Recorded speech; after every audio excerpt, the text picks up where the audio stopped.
Hey peeps, it's Jedd here from Disrupt Tutoring, and as always, it's such a pleasure to join you today. We've got quite an interesting question. Which one of the following numbers is an irrational number? Now, we know that we get irrational and we get rational numbers. What is the difference though? So let's do a quick recap on the difference between rational and irrational numbers. So remember, our symbol is some sort of funky Q.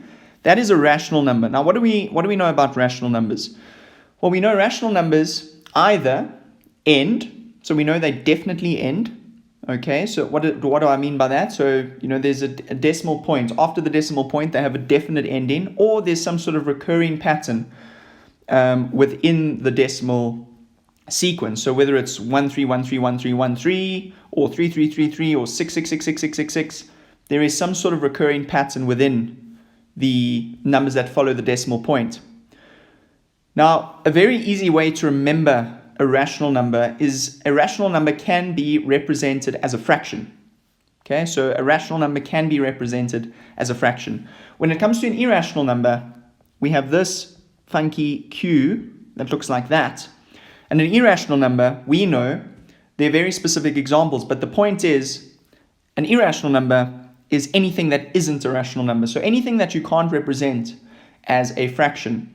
A square root of a non-perfect square, for instance, or pi, or 0.34729827272829, something that doesn't have a sequence that follows the decimal point, but specifically doesn't end.